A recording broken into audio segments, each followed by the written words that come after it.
Welcome back to my new blog. তো আজকে বহুদিন পর কিন্তু স্কুল যাচ্ছি, সেজন্য একটু বেশি এক্সাইটেড। আর দেখো যাবো বলে কিন্তু রেডি হয়ে গেছে। আর আজকে আমাকে কিন্তু কেমন লাগছে কিন্তু অবশ্যই জানিও কমেন্টে। আর কেন যাচ্ছি, কি জন্য যাচ্ছি, সবটা তোমাদেরকে বলবো। তোমরা স্কিপ না করে ফুল ভিডিওটা দেখতে থাকো। তো ফার্স্টে তোমাদেরকে বলি যে কেন যাচ্ছি। তো আজ হচ্ছে অযোধ্যা বেলপুকুর উচ্চ বিদ্যালয়ের 100 বছর পূর্ণ হয়েছে। আর সেই উপলক্ষে কিন্তু অনুষ্ঠান চলবে, তাও আবার 3 দিন ধরে।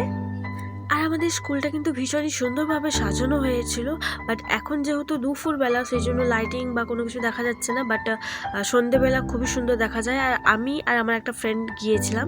আর এ পাশে আমার সাথে ছিল বোন, যেহেতু একা যাব তো সেই জন্য বোনকে নিয়ে গেছিলাম। আর তারপরে গিয়েছিলাম আমরা আমাদের স্কুলের ঠাকুর দেখতে, মানে স্কুলে যে সরস্বতী ঠাকুরটা উঠেছিল সেই ঠাকুরটা আমরা দেখতে গিয়েছিলাম। আর এই রুমগুলো কিন্তু একদমই আলাদা ছিল, বাট টোটালি এখন চেঞ্জ হয়ে গেছে। সব কালার কম্বিনেশন সবকিছু একদম আলাদা হয়ে গেছে।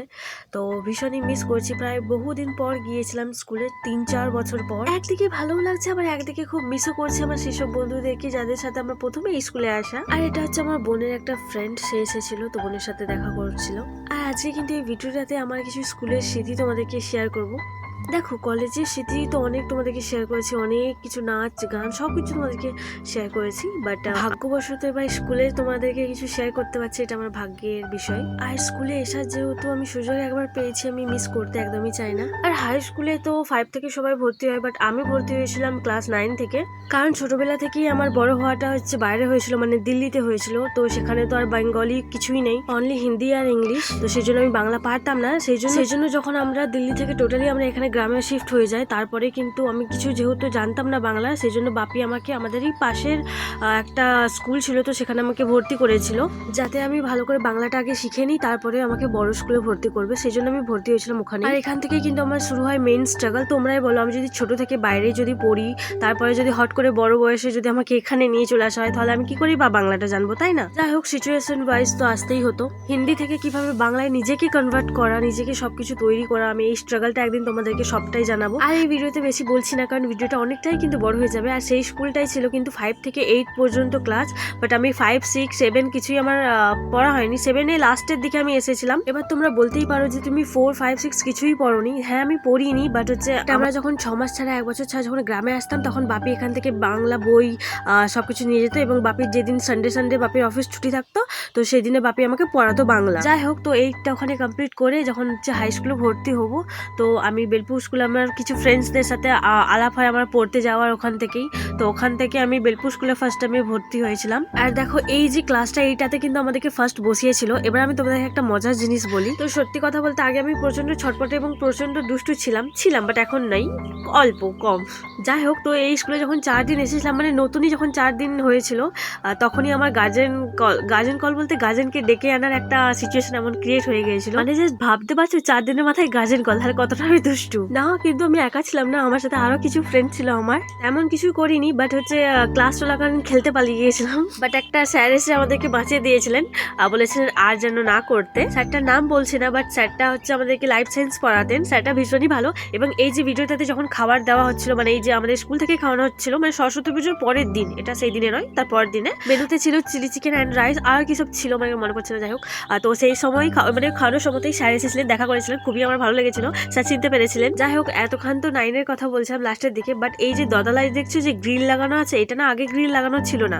তো সেই কনের দিকটা একটু ফাঁকা ছিল। তো আমাদের যখন ক্লাস 10 এ বোর লাগতো না খুব, আমরা কি করতাম, কয়জন থাকতাম ওখানে, যে ব্যাগগুলো ফেলাতাম। আমরা অনেকগুলো ফ্রেন্ডস গ্রুপ ছিলাম, তো আমরা কিছুজন ব্যাগ ফেলাতাম এবং কিছুজন সাইকেল নিয়ে রেডি থাকতাম, যে কেউ সাইকেল নিয়ে এগিয়ে থাকবে আর কেউ ব্যাগ ফেলাবে আর কেউ ব্যাগটা ধরবে। তো ব্যাগ ফেলানো হয়ে গেলে যারা সাইকেল নিয়ে বেরিয়ে যাবে, আর তারপরে তারা নিচে নেমে এসে আমরা এদিকে সাইকেল নিয়ে বেরিয়ে যেতাম বাড়ি। আর মনিটর নাম লিখে রেখে দিত। আর তার পরের দিনে স্কুলে এসে ক্লাসে একবারে বেঞ্চির উপরে কান ধরে দাঁড়িয়ে পড়তাম, মানে নাম অনুযায়ী স্যার দাঁড় করিয়ে দিত একদম। আর এইটুকু দুষ্টামিটা সবাই করে থাকে ভাই, শুধু আমরা কেন। যাই হোক, স্মৃতিগুলো কিন্তু ভীষণই মিস করবো। দেখো বলতে বলতে তোমাদেরকে অনেক কিছু শেয়ার করে ফেললাম। যাই হোক, আর এটাই ছিল সেদিনের সেলফি পয়েন্ট, মানে এখানে সবাই সেলফি আরে তুলবে। তো এখানে ছিল একটা দিদি ভাই আর হচ্ছে একটা আমার ফ্রেন্ড। আর অনেকক্ষণ যেহেতু হয়ে গেছিল, তো মুখে 12টা একদম বেজে গিয়েছিল। আর সেদিন প্রচুর রোদও বেরিয়েছিল। আর এই পাশেরটা হচ্ছে আমার আর এক ফ্রেন্ড, সে দেখছিল তাকে কেমন লাগছিল। আর আজকে আমাদের গ্রুপটাতে আমরা সবাই ফ্রেন্ডস ছিলাম। ছিলাম, আর যে মাঝখানে একজন দিদি ভাই আছে, উনি হচ্ছে আমাদের থেকে বড়, মানে উনিও এই স্কুলেই পড়েছেন, বাট হচ্ছে আমাদের থেকে একটু উঁচু ক্লাসে পড়তেন। আর একজন এই যে বসে আছে, যার সাথে আমি এসেছি, মানে অনেকদিন পর তো স্কুল গেছিলাম, তাই ভীষণই মজা হচ্ছিল। আর তারপরে কিন্তু আমাদেরকে স্টেজে ডাকা হয়েছিল প্রাক্তন ছাত্র ছাত্রী হিসেবে। আর এপাশে যতজন দাঁড়িয়ে আছে দেখছো, এরা হচ্ছে টোটালি আমাদের ক্লাসের ছেলেরা, বহুদিন পর কিন্তু দেখা হয়েছে। আর আমরা যতজন মেয়েরা ছিলাম, আমরা কিছু মেয়েরা এই যে উঠে এসেছিলাম, বাট অনেকেই সেদিনে যায়নি, অনেকেই। এখানে কিছু ছেলেদের মধ্যে ছিল এই যে কৃষ্ণেন্দু, এটা হচ্ছে দিশান, আর সেদিকে আছে অভিজিৎ, আর হচ্ছে ব্লু কালার পাঞ্জাবি সৌম্য, আর এদিকে ছিলাম আমি, সুপ্রিয়া, প্রিয়া, পারমিতা আর অর্পিতা, আর ওদিকে ছিল কৃষ্ণেন্দু। তো আমরা স্টেজেই ছিলাম তখন। তারপরে আমাদের গ্রুপে যতজন ছিল তখন, তো সবাই মিলে কিন্তু স্টেজে চলে এসেছিল। তারপরে সত্যি বলতে স্কুল ছেড়ে যাওয়ার পরেও যে এত বছর পরে যে আবার ফিরে আসতে পারবো, সত্যি এটা আমার ভাগ্যের বিষয়। আমার কেন, আমার আশেপাশে যারা বন্ধু বান্ধব ছিল সবারই প্রায় বলতে গেলে ভাগ্যের বিষয়। কেউ হ্যাপি হোক বা নাই হোক, বাট আমি তো ভীষণই হ্যাপি হয়েছি। কারণ দেখো, যখন আমি স্কুলে পড়তাম তো তখন তো আমি ভিডিও করতাম না, মানে লকডাউন থেকে আমি ভিডিও করছি, তো তখন এইসব কিছু মানে স্কুলে ফোন টোন নিয়ে যাওয়া কোনো এলাও নেই, কোনো কিছু ছিল না। আর স্কুলের স্মৃতি হিসেবে কিন্তু কিছুই ছিল না, জাস্ট কটা ছবি ছিল বন্ধুদের সাথে, ব্যাস ওটুকু। আমার ভিডিওতে তোমরা আমার কলেজ অনেক কিছু দেখেছো, কলেজে অনেক ফাংশন অনেক কিছু দেখেছো, বাট স্কুলের কিছুই দেখাতে পারিনি। বাট আজকে সেই দিনটা এসেছে, স্কুলের সবকিছু দেখানোর চেষ্টা করছি আমি তোমাদেরকে।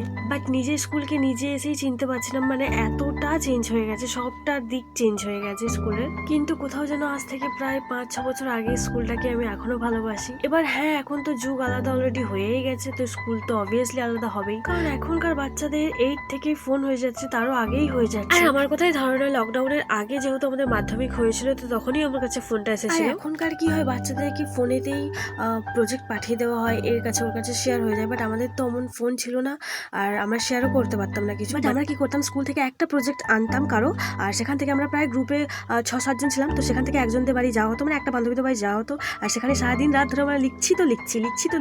এমনকি সেই বান্ধবীদের বাড়ি আমরা রাতও থেকেছি, অনেক এনজয় করেছি। যাই হোক, সেই দিনগুলো আর হাজার চাইলেও কিন্তু ফিরে পাবো না।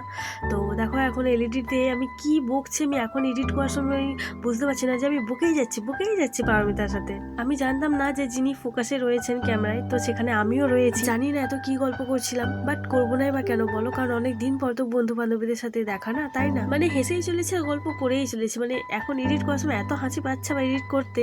যাই হোক, আমাদেরকে স্কুলে কিন্তু এমন ভাবে সম্মানিত করা হবে বলে আমি জানতামও না, সেখানে গিয়ে আমি জানলাম ব্যাপারটা। বিশ্বাস করো, আমার কিন্তু ভীষণই ভালো লেগেছে, মানে কোনো তুলনাই হবে না। আর এখানে অনেকে বক্তৃতা দিচ্ছিলেন, মানে কে কত বছরে মাধ্যমিক দিয়েছে বা উচ্চ মাধ্যমিক দিয়েছে। যাই হোক, তারপরে হচ্ছে সবাই মিলে আমরা একটা গ্রুপ ফটো তুলছিলাম, কারণ আর তো দেখা হবেই না, তো সেই জন্য একটা গ্রুপ ফটো আমাদের তোলা হচ্ছিল তখন। দেখো, সত্যি কথা বলতে কি বলতো, অনেকেই বলে যে স্কুল লাইফ পছন্দ, বা অনেকেই বলে আমার কলেজ লাইফ পছন্দ, বাট আমার পার্সোনালি যেটা পছন্দ সেটা অবশ্যই কিন্তু স্কুল লাইফ। কারণ স্কুল লাইফে অনেক বন্ধু হতে দেখেছি, অনেক বন্ধু একসাথে থেকেছি, কিন্তু কলেজ লাইফে তার একদমই অপোজিট, সব বন্ধুদের দূরে যেতে দেখেছি। আর অবভিয়াসলি এটা দূরে যাওয়ারই কথা, কারণ অনেকের বিয়ে হয়ে যাবে, অনেকে কাজের সূত্রে এদিক ওদিক যাবে, এটা হওয়ারই কথা। তো আমি বলবো যে আমার স্কুল লাইফই বেস্ট ছিল। আর তারপরে এরা বলে যে একটা রিল শুট করা হবে, তো আমি বলছিলাম যে আমি পিছনে থাকবো, বাট হচ্ছে ওরা বলে যে না, তুই রিলস করিস তো তুই সামনে থাক, তোর দেখে দেখে আমরা করবো।